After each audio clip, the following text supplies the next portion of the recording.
À compter du 26 mai, les prix des médicaments essentiels génériques, consommables médicaux ont connu une baisse dans les structures sanitaires publiques et conventionnées. Ces baisses annoncées par le ministre de la Santé varient en fonction des catégories de produits. Au lendemain de l'entrée en vigueur de cette décision, soit le 27 mai 2025, nous avons constaté l'effectivité de la mesure au centre médical urbain du secteur 52 de Ouagadougou. Je vous propose de suivre ce constat signé Abdulrahim Tapsoba. Le lundi 26 mai 2025, le ministre de la Santé a annoncé la baisse des prix des médicaments essentiels génériques. Pour évaluer l'effectivité de cette mesure, nous nous sommes rendus au centre médical urbain du 52. Sur place, la réalité part d'elle-même.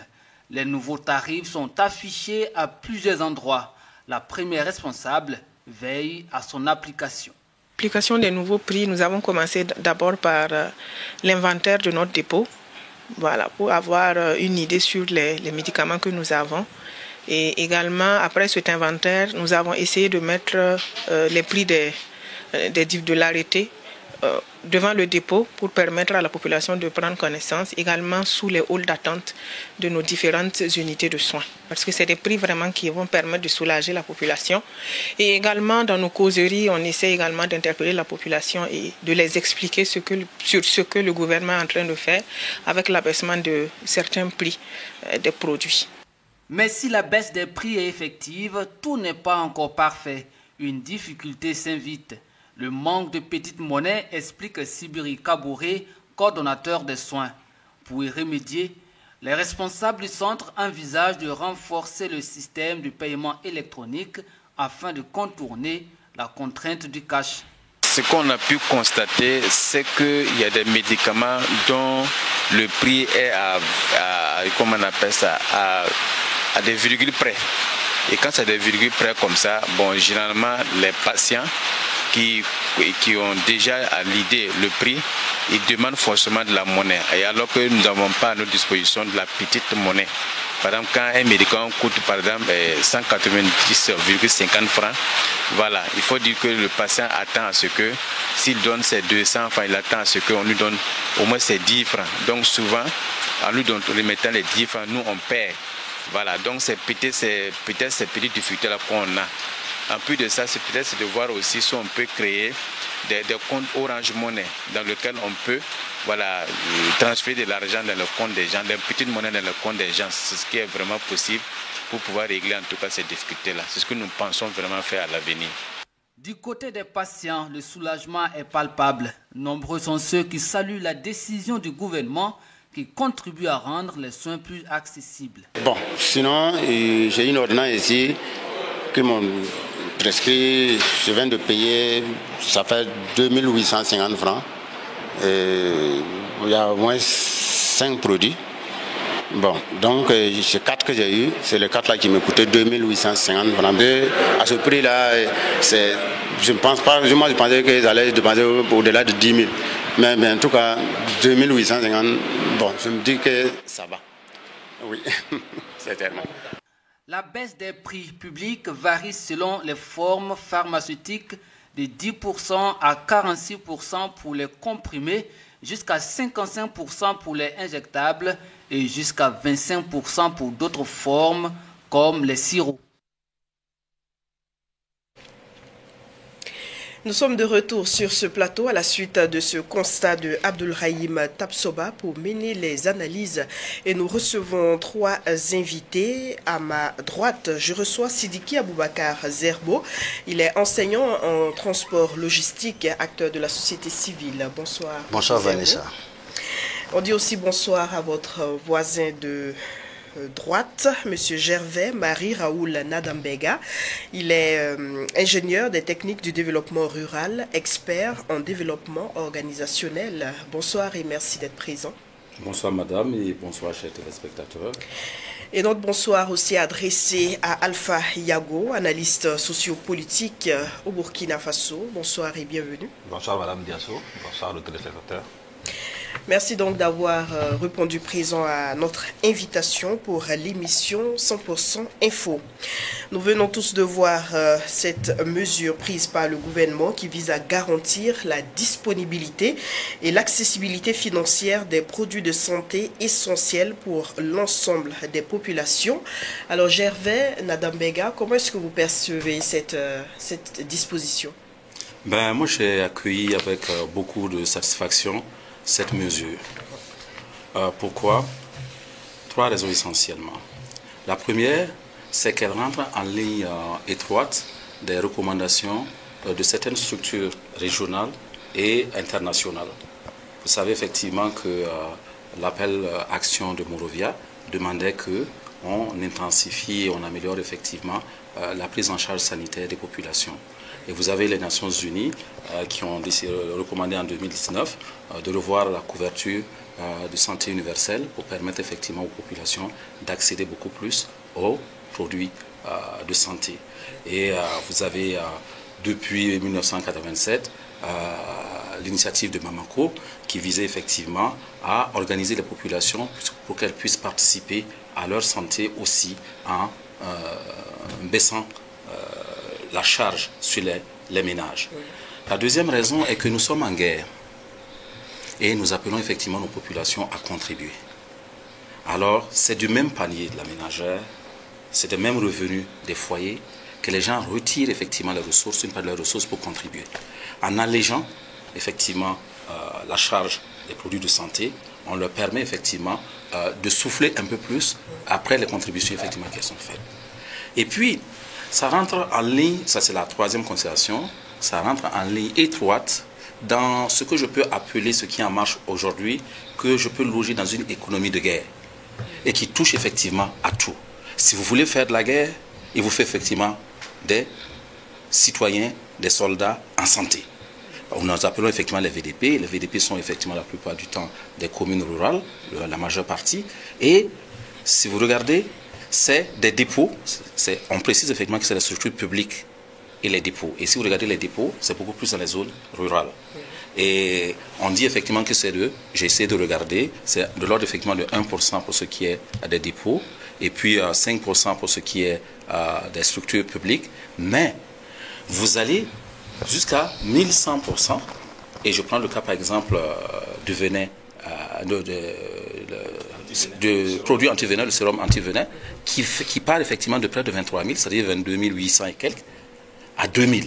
Ça, c'est presque... Et les autres produits, sérum, vaccin, ça va jusqu'à effectivement 72%. Et avoir pris la précaution de ne pas toucher pour l'instant le secteur privé, tel que les pharmacies, qui ont effectivement des sources d'approvisionnement à l'étranger et dont la gestion effectivement est complexe. Je pense que ça a été une grande prudence. On peut déjà se nourrir effectivement de cette première approche pour corriger ça. Parce que vous savez que ce n'est pas totalement nouveau, parce que le président Roch avait initié, dans le cadre effectivement de son programme appelé effectivement la solution, la prise en charge, la politique gratuite des soins pour les femmes enceintes et pour les enfants de moins de 5 ans. Mais, vous voyez, ça exige effectivement de la responsabilité pour que ça produise. Il n'est pas suffisant de prendre de bonnes mesures. Il faut soi-même être responsable pour le suivi. Il faut la responsabilité effectivement des hommes de qualité que l'on met effectivement aux différents postes.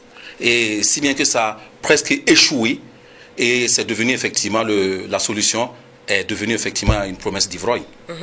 Alors, Alpha Yago, est-ce qu'on est face ici à un début de solution ou la solution à la flambée des prix des produits constatés il y a quelques mois et déplorés par les Burkinabés?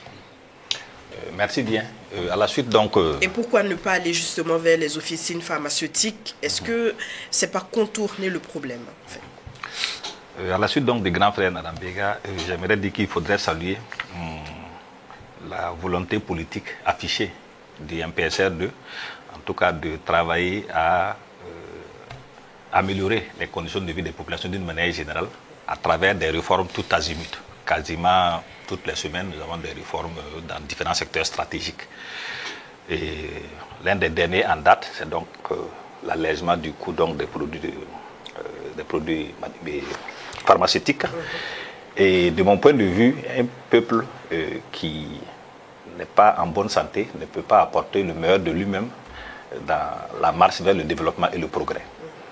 Et fort donc de ce constat-là, il était donc de bonne loi de travailler donc à adresser deux axes, à mon sens, qui me semblent importants. L'accessibilité géographique, donc je pense qu'un effort a été fait là-bas.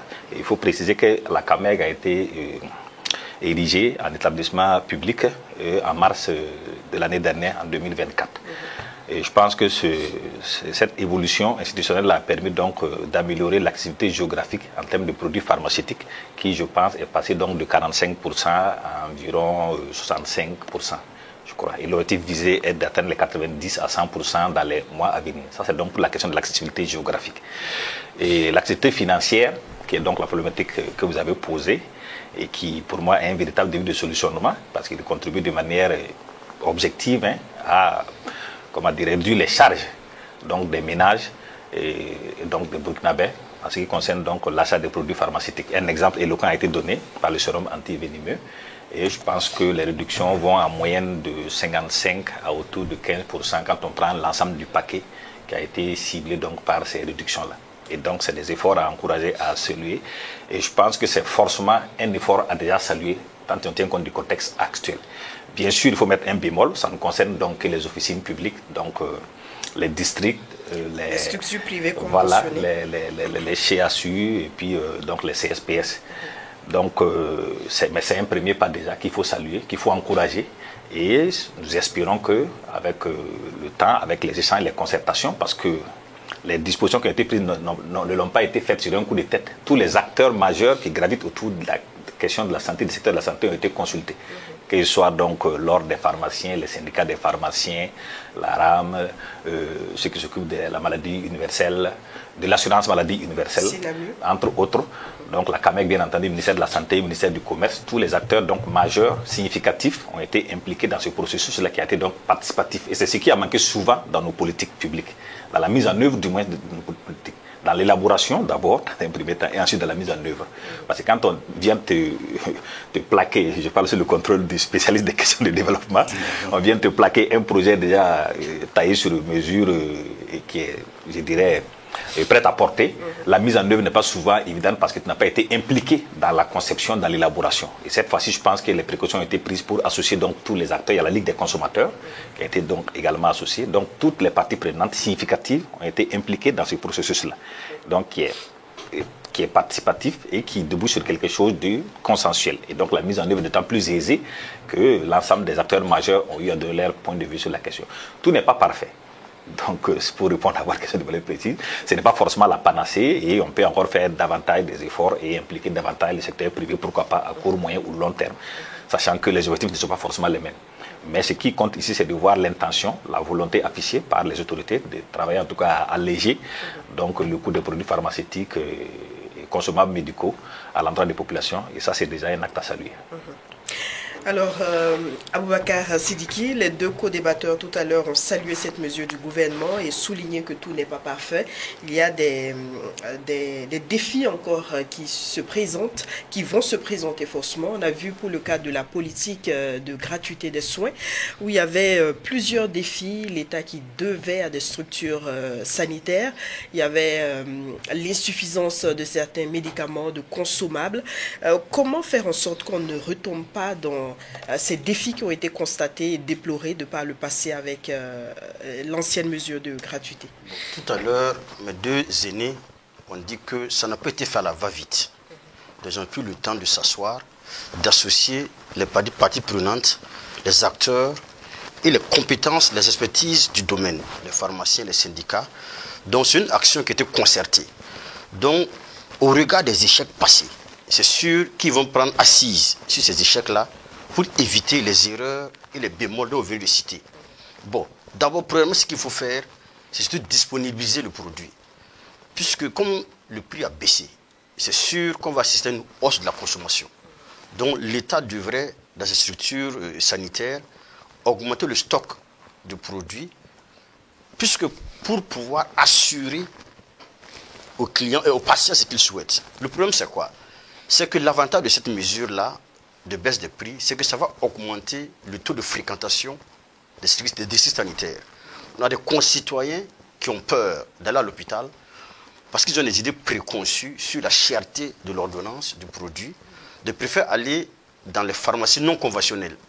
Donc du coup, ayant appris que la vitamine B et B6 passent de 600 à 400, que l'insuline pour les diabétiques, l'insuline passe de 2700 à 2500, et que le gant passe de 75 à 40 francs, c'est sûr que ça va inciter, motiver, exhorter le Burkinabé à aller dans les centres de santé. Ce qui va automatiquement augmenter le niveau de besoin en médicaments. Le défi reste la disponibilité des produits. Justement, il faut pouvoir garantir cela. Deuxièmement, ce que je voudrais aussi ajouter, c'est que bon, il faut un peu renforcer le personnel soignant. Puisqu'on va assister automatiquement à une hausse du taux de fréquentation des districts sanitaires. Donc du coup, il faut faire face à ce besoin-là. Bon, quant au défi financier, je pense quand même que, bon, tout à l'heure on parlait du problème de monnaie, je pense quand même que, bon, nos économistes, notamment, bon, monsieur le courage est là, donc je pense quand même qu'il y a eu des mesures en amont pour éviter les déboires et les turpitudes des mesures passées. Donc c'est ce que je pourrais dire sur le sujet. On ose l'espérer en tout cas en tant que consommateur et éventuel patient. Alors nous allons aborder le troisième sujet. Réagir. Oui. En fait, il faut qu'au Burkina Faso, nous apprenons à tirer les leçons de nos échecs et de nos acquis pour aller les porter effectivement à l'échelle pour ce qui est effectivement des acquis et trouver des solutions endogènes pour. Je vais dire quoi? Si vous regardez les problèmes qui se posent dans la gestion de tout ce qui est subvention, parce que c'est une forme de subvention à hauteur de 5 milliards l'an, c'est la gestion. Et on a mis des structures de gestion, par exemple la COGES, pour ce qui est effectivement de ces produits au niveau des dépôts et des structures publiques. Mais il y a aussi la CHONAGES qui distribue les produits alimentaires. Et vous voyez effectivement comment ça se passe, les difficultés qu'il y a eu. Les gens, les commerçants viennent, ils achètent pour aller revendre. Il n'est pas exclu que dans ce cas également, il puisse avoir effectivement ces dérives-là.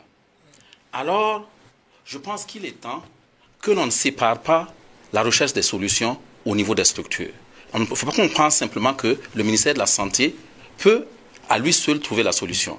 Mettez effectivement le ministère de l'Administration dessus, mettez des comités interministériels qui réfléchissent.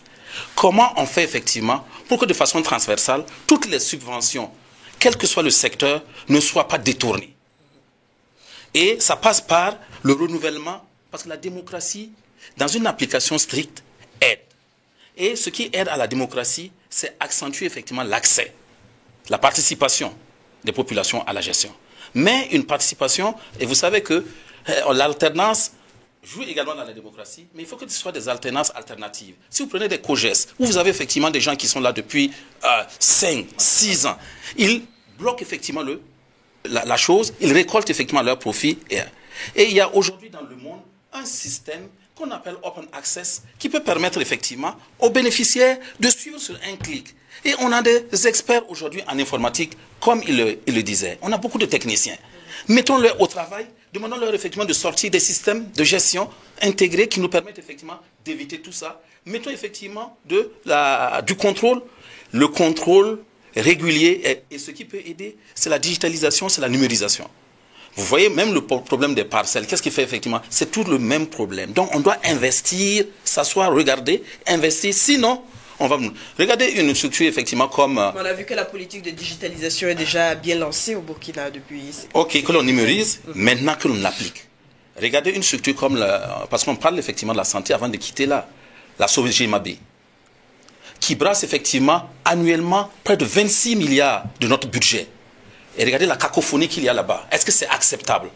Maintenant qu'il y a un pouvoir qui met de la rigueur, qui exige effectivement la redevabilité, qui n'est pas pour l'impunité, il faut que cette structure-là, elle soit auditée. Je sais que l'Assemblée nationale, à un moment, a fait un travail, mais il faut que ce travail-là soit public, que ce soit exploité, même si c'est un comité interministériel qu'il faut mettre en place, parce qu'on ne peut pas commander effectivement du matériel à coups de milliards qui viennent, qui ne servent pas, ou bien qui servent 1 mois, 2 mois. Et puis, je m'excuse d'avoir été long dessus, mais il faut que ça serve effectivement à attirer l'attention sur des problèmes qu'il y a à résoudre. C'est bien noté. Suivi-évaluation. Alors, on va passer vite et bien au deuxième sujet qui porte sur la journée de l'Afrique célébrée chaque 25 mai dans le monde. Le choix de cette date coïncide avec la création de l'OUA le 25 mai 1963, aujourd'hui Union africaine. Et cette célébration a été placée cette année sous le signe de justice pour les Africains, les personnes d'ascendance plutôt africaine, par le biais des réparations. Alors Alpha Yago, l'Afrique, considérée comme continent émergé depuis plusieurs décennies, plus de 6 décennies, est-ce qu'on peut affirmer que l'Afrique a bel et bien émergé? Quand on fait la comparaison avec d'autres continents et le rythme auquel certains continents, notamment l'Asie pour ne pas le citer, se développent, bon, je pense qu'il y a encore des efforts à faire, étant entendu que l'Amérique du Nord, essentiellement l'Amérique et l'Amérique du Nord en particulier, même l'Amérique latine maintenant avec le Brésil, et l'Europe sont bien entendu en avance sur les questions de développement. L'Afrique encore a une énorme marge de manœuvre parce que je reste optimiste fondamentalement. Je suis un afro-optimiste fondamentalement. Ceci dit, il y a un énorme travail à faire. D'abord, reconnaissons ce qui a été fait. Oui, absolument. Et j'allais y venir. Les pères fondateurs, ceux qui ont pensé, ceux qui ont réfléchi, et qui ont conçu donc l'Union africaine, en l'occurrence Kwame Nkrumah sur le plan intellectuel, conceptuel, politique, mais également donc le premier empereur d'Éthiopie, Haïlé Sélassié, qui a œuvré donc de manière active, et bien entendu la plupart des pères de l'indépendance également. Il faut également leur accorder ce mérite-là. Ils ont œuvré de manière active donc à la mise en œuvre de cette organisation de l'unité africaine. Tel était le nom initialement, donc lors de la création en 1963, si je ne m'abuse, le 25 mai. Donc, le combat, c'était donc juste à l'aube des indépendances. Donc, ils ont mené leur combat et je pense qu'ils ont pu atteindre cet objectif-là, le fait de créer cette institution et qui a connu le chemin que nous avons vu jusque-là. Il y a eu des efforts qui ont été faits à travers de nombreux chefs d'État qui étaient visionnaires à chaque fois qu'ils étaient à la présidence donc, de la commission pour essayer donc de faire changer les choses de manière fondamentale. On a vu un président comme Ouad qui a œuvré fondamentalement pour faire changer les choses à travers des grands projets d'infrastructures en Afrique. Et on a vu également Nelson Mandela qui, à sa façon, a essayé également de faire changer certaines choses, mais qui n'a pas forcément eu le temps nécessaire pour le faire. Mais pour me résumer, en dehors donc de la création de l'Union africaine, qui a le mérite d'exister, qui est un cadre qui permet aux chefs d'État de se regrouper, aux différents États, les techniciens, etc., les diplomates, de pouvoir échanger, de résoudre plus ou moins certains problèmes. Je pense qu'aujourd'hui, en 2025, il y a lieu quand même de se poser véritablement des questions et de changer de braquet. Parce que l'avantage que nous avons aujourd'hui, c'est que nous avons un monde dont les plaques tectoniques au plan diplomatique changent. Et c'est une opportunité pour l'Afrique. À cela, il faut ajouter le fait que les générations ne sont plus les mêmes. Les jeunes générations d'aujourd'hui ne sont plus inclines à subir, accepter, avaler les couleuvres que les prédécesseurs ont accepté, avaler il y a quelques années de cela.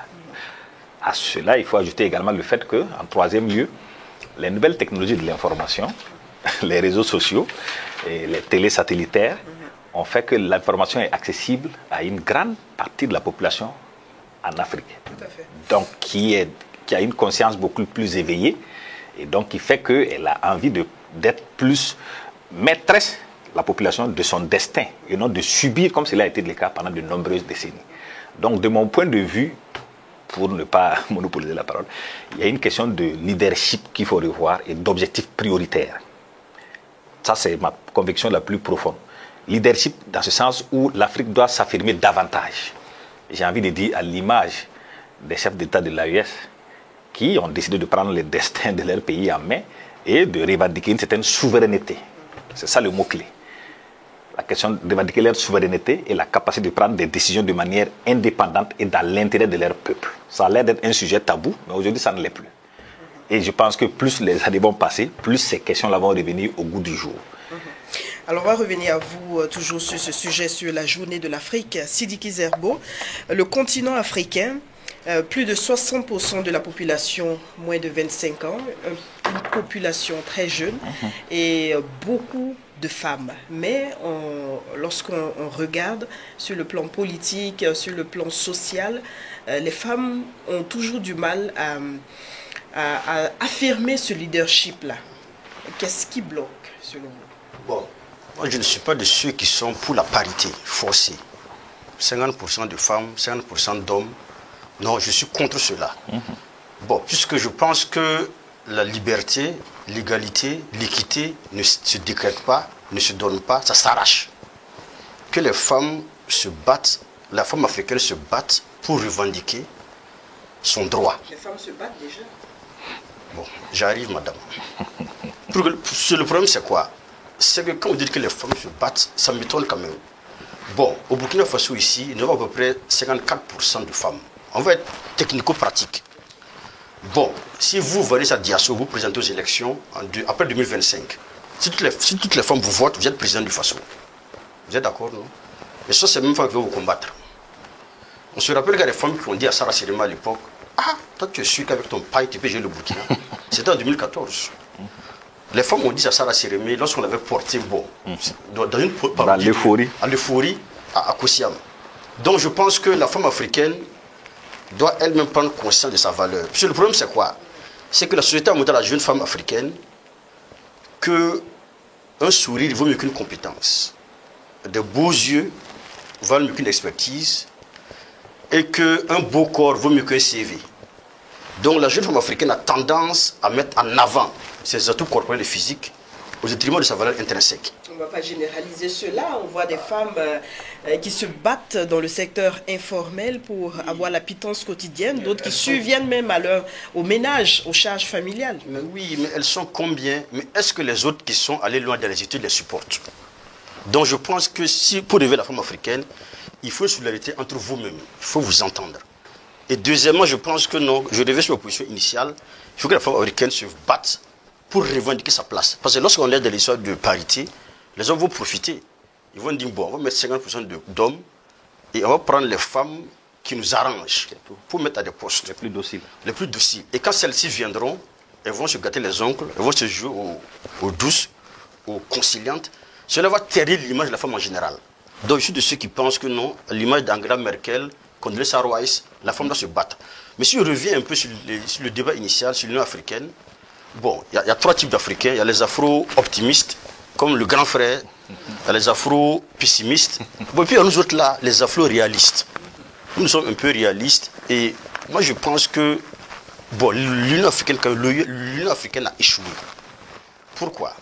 Bon, si jamais Sékou Touré se lève aujourd'hui, ou encore Kwame Nkrumah se lève aujourd'hui, il voit que la haute Volta et la basse Volta sont en train de s'accuser mutuellement de déstabilisation. À l'heure actuelle, la haute Volta et la basse Volta, qui formaient à l'époque la haute Côte d'Ivoire, c'est-à-dire l'actuelle Côte d'Ivoire et l'actuelle Burkina Faso, seraient en chaîne de faïence.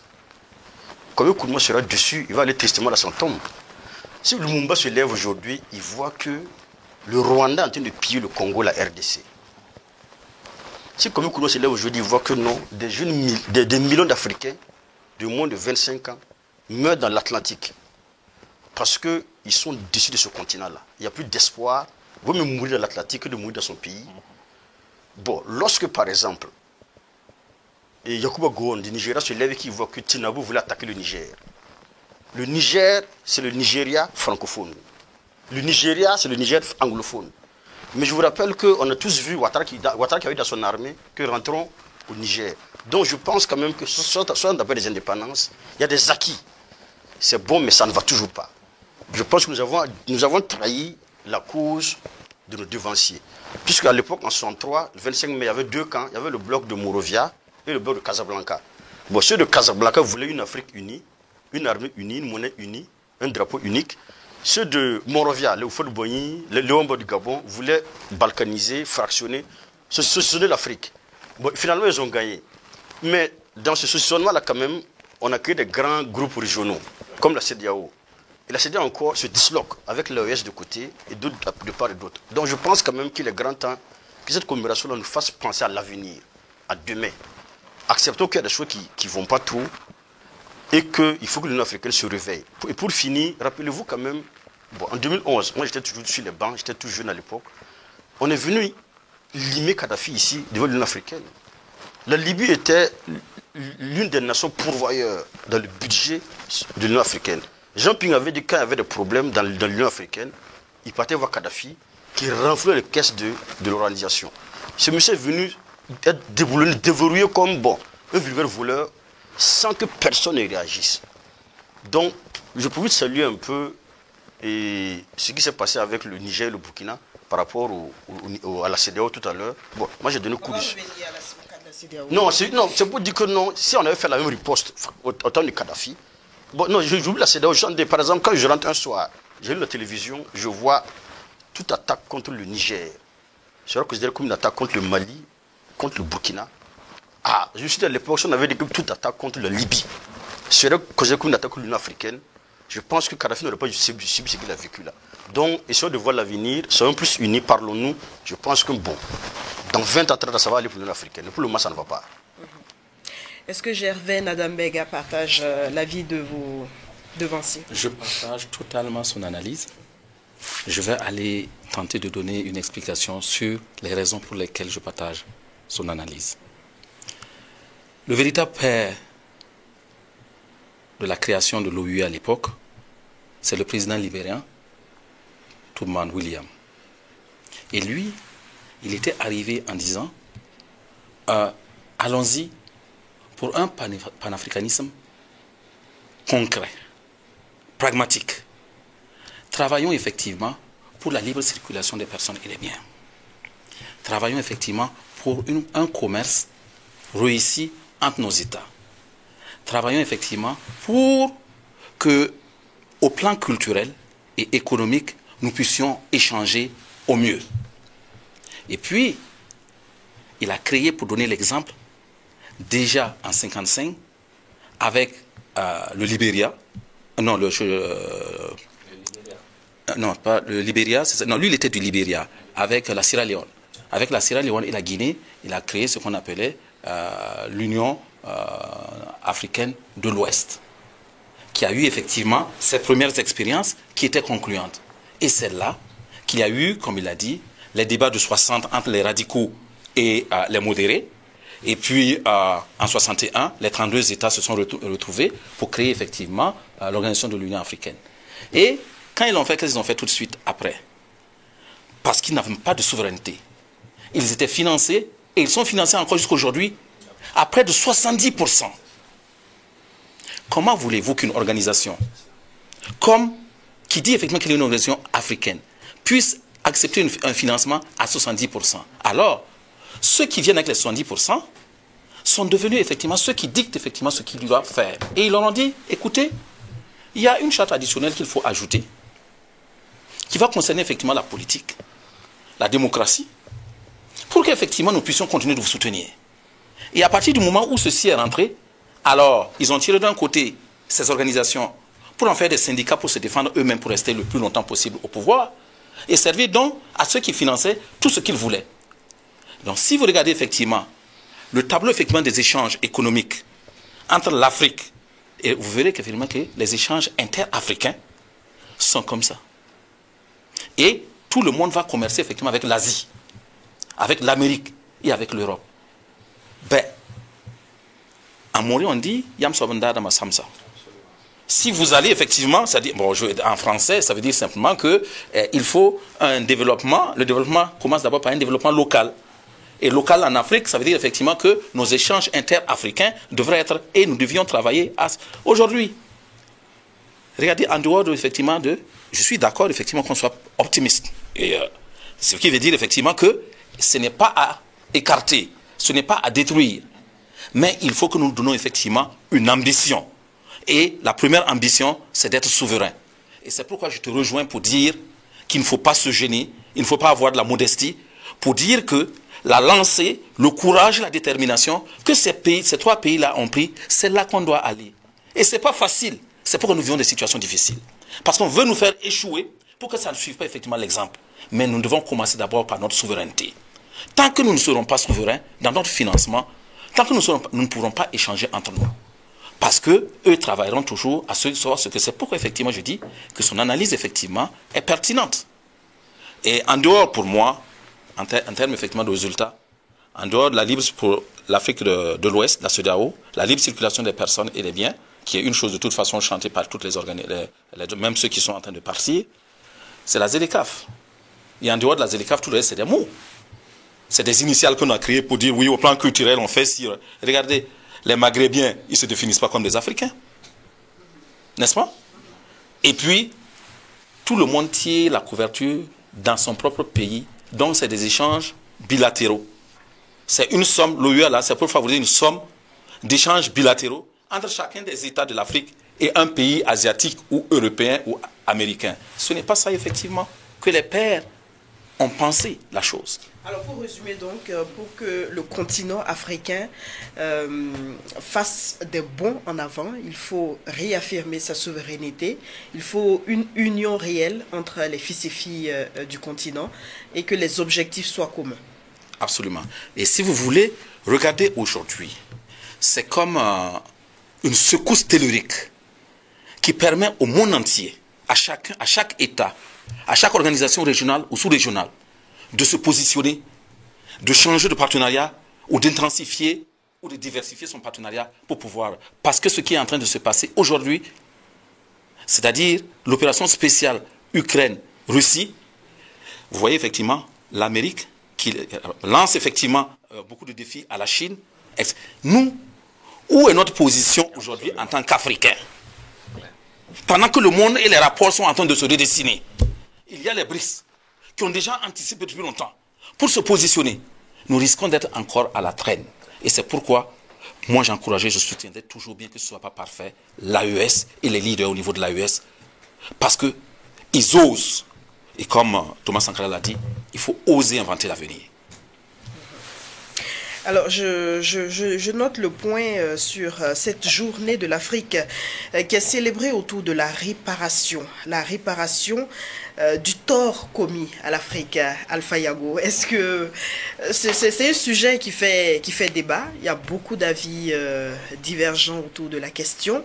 Vous, quelle est votre perception de ce thème? De mon point de vue... Il faut que l'Occident reconnaisse le tort commis, que justice soit rendue et qu'il y ait réparation. Oui, la question est très pertinente, mais pour que on puisse réclamer une quelconque réparation, il faut être en position de pouvoir le faire. Donc, en position de force. Il faut créer un rapport de force pour le faire. Comparaison n'a pas raison, mais quand je prends le cas de l'Holocauste avec les Juifs lors de la Seconde Guerre mondiale, les Juifs n'ont pas demandé, supplié le fait qu'il y ait une reconnaissance de la Shoah comme étant un crime contre l'humanité et qu'il fallait des réparations. Et encore aujourd'hui, certains pays ont de la peine à prendre position contre Israël, l'État israélien, du fait du passé historique et du rôle négatif qu'ils ont eu à jouer lors de la Seconde Guerre mondiale. Et c'est parce que l'État juif, les Israéliens ont réussi donc à créer des réseaux d'influence, créer un système de lobbying suffisamment puissant et fort, et voire dissuasif, pour pouvoir imposer leur point de vue. Et c'est pourquoi, dans ma première intervention, je parlais de question de leadership en Afrique. Il faut des leaders, à mon sens, patriotes, qui aiment leur pays, tout simplement. Des leaders qui ont de la vision. Des leaders courageux, capables d'avoir la capacité de tenir tête aux autres leaders des différents pays en vue de défendre les intérêts tout simplement de leur peuple. Et c'est de ça qu'il s'agit in fine. Tant que nous n'aurons pas cette espèce de convergence de points de vue, et l'union fait la force. Donc c'est pourquoi cette organisation-là est intéressante rien que par le fait de son existence. Maintenant, il ne faut pas qu'elle soit un instrument qui soit contre-productif pour nous. Et il a touché du doigt, le grand frère Rabega, un point essentiel. La question du financement. Il est dit, connu et sous par tous que celui qui donne, c'est celui qui ordonne. Celui qui finance, c'est celui qui décide de l'orientation de l'action à mener. Il y a eu le tollé avec la création du siège de l'Union africaine qui a été financée par un pays tiers. Donc forcément avec des conditions bien précises qu'on ne connaît pas. Et je vous invite à faire un exercice, essayer d'aller sur le site de l'Union africaine et essayer de voir le pourcentage des sources de financement, vous ne verrez pas ça. Ce qui est quand même assez éloquent. J'ai essayé, en tout cas personnellement, je n'ai pas réussi à trouver. Sur le site de l'Union africaine. C'est quand même assez parlant. Or, de mon point de vue, c'est quelque chose qui devait être transparent. Ça nous permet de savoir qui influence quoi, qui finance quoi exactement. Et de voir effectivement quel est le jeu d'influence qui se joue à l'intérieur. Les sources de financement ne sont pas précisées. Si vous allez sur l'intelligence artificielle, ils vous diront effectivement que c'est 70%. Non, il y a d'autres sites. J'ai précisé le site de l'Union africaine. C'est à dessein. C'est clair. Et c'est parlant quand même, c'est quand même grave. Voilà. Sur d'autres sites, bien entendu, on a accès aux sources d'information. Ça, c'est clair. Et ça, c'est assez parlant. Donc, de mon point de vue, il y a un véritable travail à faire en termes de leadership, en termes de capacité à défendre notre point de vue, nos visions. Et à la faveur des changements qui se font à l'échelle diplomatique internationale, de mon point de vue, il faut travailler à s'insérer. Et c'est un État uni et fort qu'on peut le faire. Et de mon point de vue, les États qui vont réussir à s'organiser, à s'unir, une fois de plus, comme l'AES est en train de le faire, de mon point de vue, l'avenir se jouera là-bas. Parce que la grande ligne de fracture à l'échelle mondiale se dessine entre les mondialistes et les souverainistes. Les mondialistes étant caractérisé donc par l'État profond américain, avec Joe Biden qui vient de partir, et les démocrates d'une manière générale, et les néoconservateurs. Et plus récemment, il y a Trump qui vient, qui n'est pas un politicien, un homme politique classique, je dirais, mais qui est un patriote authentique, dont le slogan de campagne était Make America Great Again, MAGA. Donc, dont le but est l'Amérique aux Américains, et il faut travailler à redonner à l'Amérique sa puissance, sa force, son envergure, sa superbe d'antan. Et je pense que certains États africains, à leur modeste niveau, sont également en train de travailler dans le sens donc de cette vision souverainiste qui, de mon point de vue, est la seule façon de travailler à se rendre, je dirais, indispensable dans le futur. Quand je fais une comparaison entre les pays arabes et les pays africains, notamment au niveau des matières premières, quand les puissances occidentales vont dans un pays du Golfe pour nouer un partenariat dans le cadre de l'extraction des ressources pétrolières, non seulement il faut forcément associer des autochtones dans le marché et dans l'actionnariat, ça c'est la première chose, et secondo, la clé de répartition c'est minimum 50-50, hein. Ça c'est le minimum. Mais quand on vient en Afrique ici, je vous invite à essayer de voir le pourcentage qui revient aux pays africains et la partie que les Occidentaux engagent. Je pense que c'est parfois même du 90-10. Cela signifie qu'en réalité, moi je ne gêne pas l'anathème sur uniquement les compagnies étrangères. C'est normal, elles viennent pour faire du bénéfice, c'est normal. Si en face, il n'y a pas des dirigeants, des leaders suffisamment, je dirais, patriotes, courageux, pour défendre les intérêts de leur peuple et de leur pays, je pense que l'Afrique aura du mal à décoller réellement. Alors, on va aller au troisième sujet, 50 ans de la CEDEAO. C'est dans ce contexte de fracture que l'instance régionale a célébré le 27 mai ses 50 ans d'existence. Mini-sommet s'est tenu le 27 mai à Lagos en présence de l'un des pères fondateurs de l'instance régionale, Yakubu Gowon, ancien président nigérian. La célébration a été placée sous le signe célébrant 50 ans de force, de résilience et de puissance. Les présidents togolais, nigérians, libériens et de la Guinée-Bissau étaient présents à la rencontre. Alors Boubacar, 50 ans plus tard, le bilan, il est positif ou contrasté? L'absence de quelques pays montre l'éloquence de l'échec. Bon, puisque parmi les pères fondateurs, il y a deux qui manquent. Je pense que c'est Amri Djouri qui manque. Le Niger et le Mali manquent. Puis Yakubu Gowon c'était trois généraux, je pense. C'était Yakubu Gowon, et Ademo du Togo, Amri Djouri du Niger, Lamzan du Burkina, et puis, il ne sait pas, bon, il y en a qui manquent. Bon, madame, de vous à moi quand même, l'échec de la CEDEAO est évident, flagrant et manifeste. Pourquoi? Bon, quand vous regardez un peu la CEDEAO, il y a des coraux qui sont là, qui ne se recèdent pas. Il y a des grands frères qui sont là. Prenez un pays comme le Nigeria, première puissance africaine. Le Nigeria a battu l'Afrique du Sud. Et il y a des Occidentaux qui ont dit qu'il faut réformer l'ONU en faisant siéger le Nigeria comme pays ayant le droit de veto. Prenez le Conseil de sécurité pour reprendre l'Afrique. Bon, le Nigeria qui est là, qui monte des chars au Nigeria, qui est hyper riche, avec ses pétrodollars. Il y a son voisin nigérien qui est là, qui se cherche avec quelques terroristes. Et on est obligé d'aller faire appel aux Russes. Non, j'arrive. Il y a du terrorisme au Nigeria aussi. Attends, si le Nigeria avec sa force-là est fatigué par Boko Haram, c'est le problème, madame. Si le Nigeria, avec toute sa force-là, c'est petit Boko Haram qui les fatigue. C'est comme la RDC et puis le Rwanda. Si la RDC, avec son uranium, sa grande taille, il va se défendre face au Rwanda, alhamdoulilah, ça c'est le problème. Donc, le grand Nigeria qui est là, son voisin souffre. On est obligé d'aller voir des gens qui ont moins 45 degrés dans leur pays. En Sibérie, il y a moins 45, moins 50 degrés. Pour venir nous aider, qui sommes en 48 degrés en avril. Il y a quelque chose d'abord qui ne va pas. Dans le même temps aussi, on a le deuxième grand frère de l'Union, la Côte d'Ivoire. C'était Dramane Ouattara. Un président qui, à part la présidence quand même, a un carnet d'adresse. Ouattara a été gouverneur de la BCEAO, vice-gouverneur de la BCEAO, il était au FMI, représentant Afrique du FMI, directeur général adjoint du FMI, premier ministre de Côte d'Ivoire.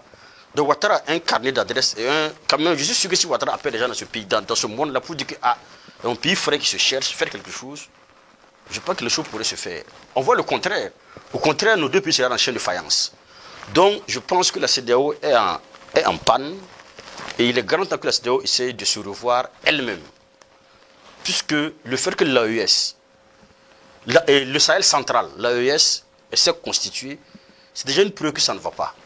Et pire, il y a la chaise vide à la CEDEAO. On n'a même pas envoyé même un maire ou un haut-commissaire dans le Burkina Faso. Ça veut dire que non, est-ce qu'au terme, on s'en fout réellement de l'institution et on s'est dit qu'on peut fonctionner sans elle.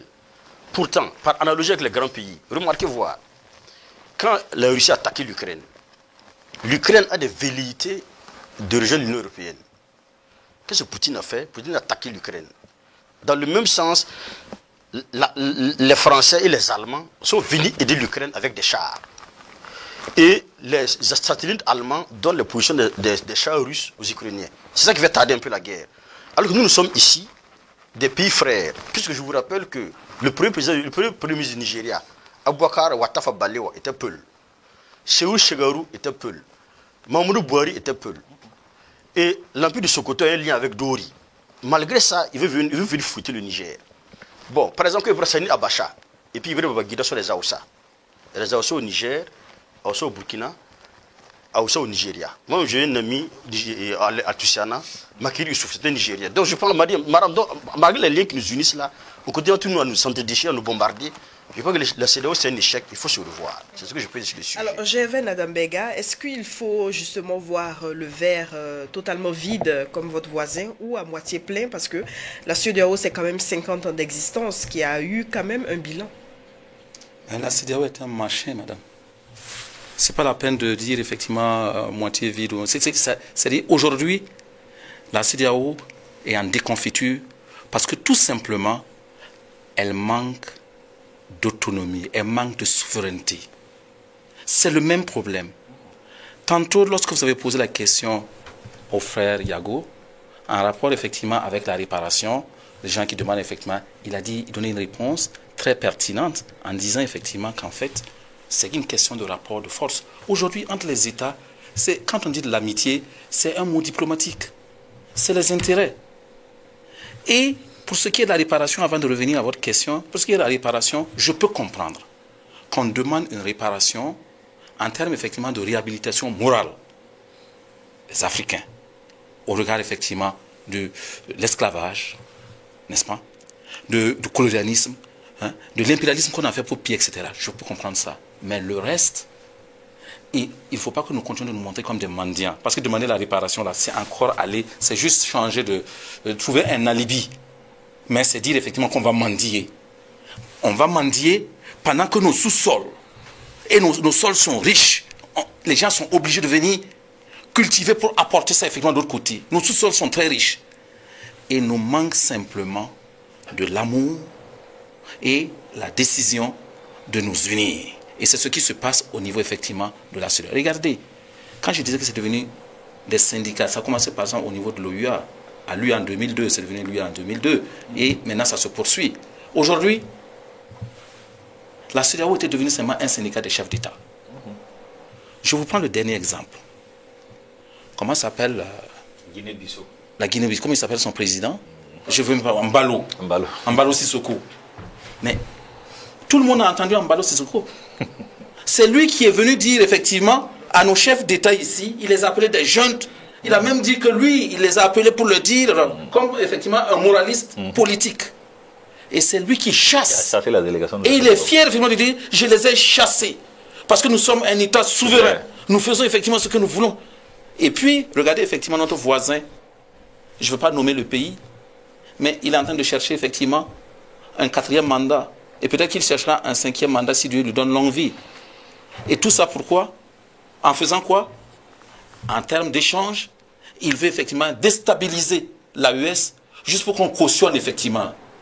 Est-ce que c'est une organisation qui avait comme objectif au départ le soutien mutuel, développer la coopération, l'intégration économique, la libre circulation des personnes et des biens?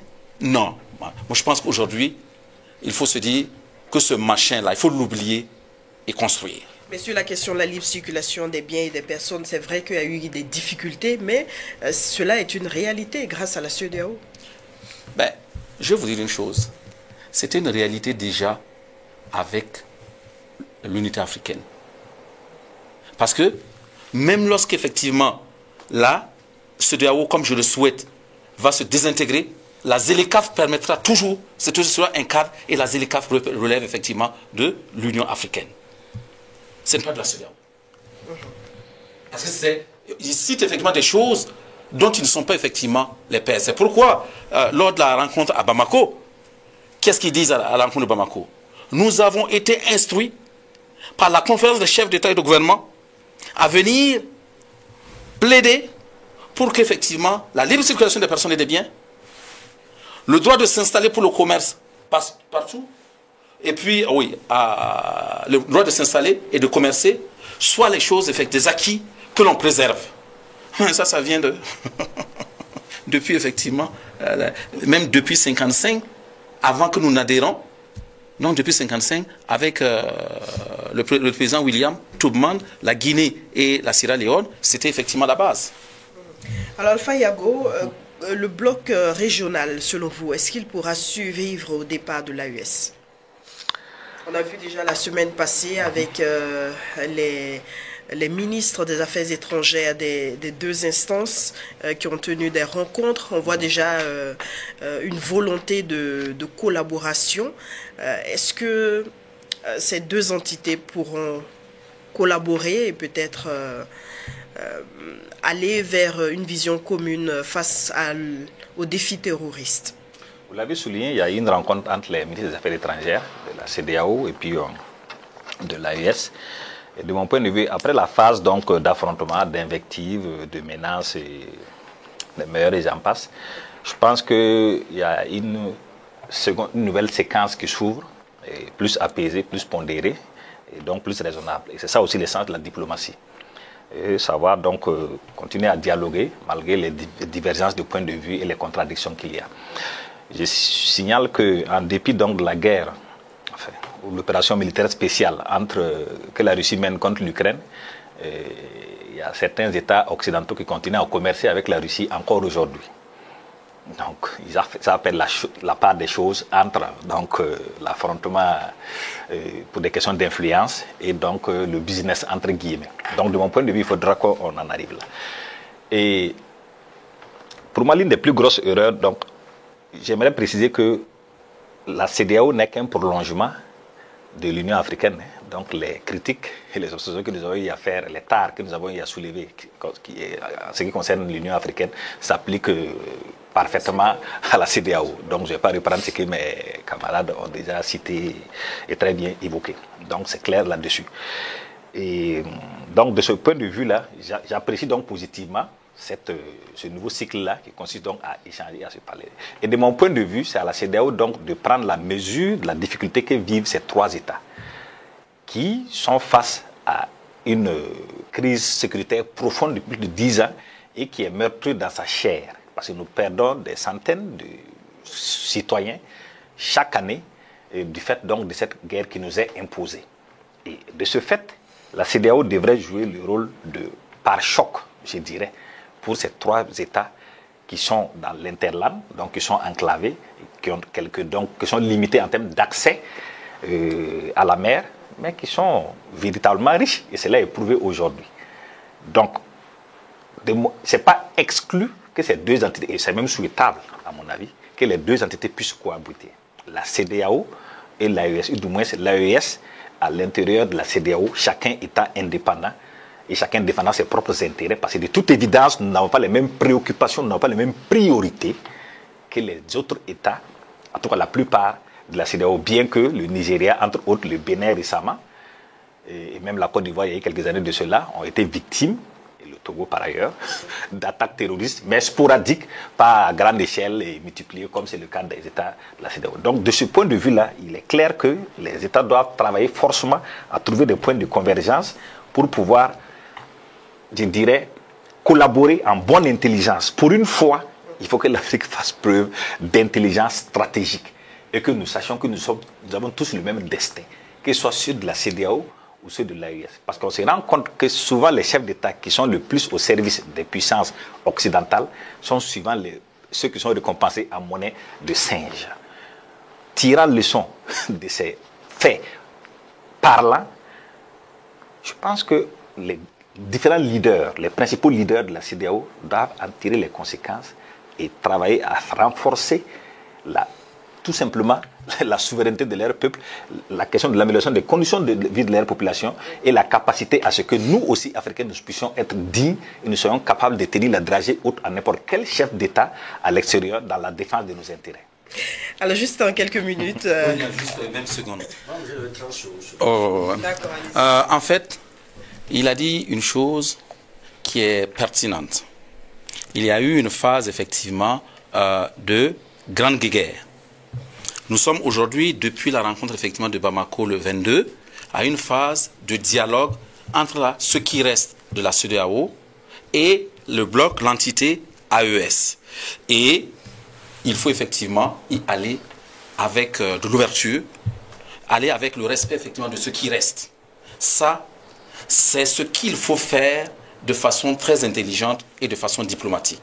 Mais, moi, ce que je dis par rapport effectivement à la nature de la CEDEAO, c'est après. Parce que après, qu'est-ce qui va se passer? Si vous regardez effectivement, le fait que la violence devient encore plus accrue, c'est parce qu'on veut nous éviter d'atteindre la limite unilatérale qu'ils ont décidé qui est juillet. En pensant que s'ils arrivent effectivement à déstabiliser l'un ou l'autre, avant juillet, de toute façon, c'était pas fait. Revenez ici et puis on va continuer effectivement la CEDEAO. Si nous tenons, en août, tous ces pays-là individuellement considérés seront obligés de commercer, de négocier avec l'entité AES. Et c'est ce qui va faire que, si nous tenons et nous faisons que ça fonctionne, ils viendront un à un nous rejoindre. Il y aura un appel d'air. Oui. Une seconde. Bon, je pense que la CEDEAO doit marquer aussi son saut politique. Elle n'anticipe pas les crises. Par exemple, quand vous prenez chez le voisin, il y a une exclusion de candidats. Il y a une poudrière en bas qui ne dit pas son nom. L'histoire nous a prouvé qu'en Côte d'Ivoire, l'élection, c'est toujours chaud. Où est la CEDEAO? Je pense qu'un ballot qui a fait preuve d'arrogance, quand même, aurait pu interpeller la Côte d'Ivoire. C'est ce qui est en train de se donner en Côte d'Ivoire. Bon, plus c'est nos voisins, c'est nos frères. Nous, on ne souhaite pas le pire à la Côte d'Ivoire. Bon, il n'y a rien à faire, c'est nos amis quand même. Mais je pense qu'ils sont d'aller droit dans le mur vers je pèse mes mots, vers un problème sérieux. L'exclusion des candidats. Soro, Gbagbo, récemment Thiam. Ce sont des poids lourds, ce sont des pachydermes de la politique ivoirienne qu'il faut considérer. Où est la CEDEAO? Point d'interrogation. Si vous permettez, je voudrais lire quand même la devise de la CEDEAO, c'est assez intéressant. Une Afrique intégrée, prospère et pacifique, dirigée par ses propres citoyens et représentant une force dynamique sur la scène mondiale.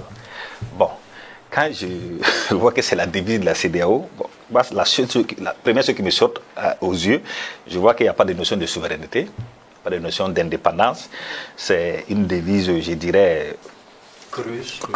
Bon, si vous voulez utiliser un mot plus dur, mais je trouve que c'est assez illustratif donc, du niveau de leadership en termes de vision politique, de combativité, de courage donc, de l'Union africaine. Et c'est là donc se ressent sur toutes les autres organisations sous-régionales, dont la CEDEAO. Merci Alpha Yago, merci à Gervais Nadambega, merci à Boubacar Sidiki Zerbo. Fidèles téléspectateurs, merci pour votre attention. C'est la fin de l'émission 100% Info du jour.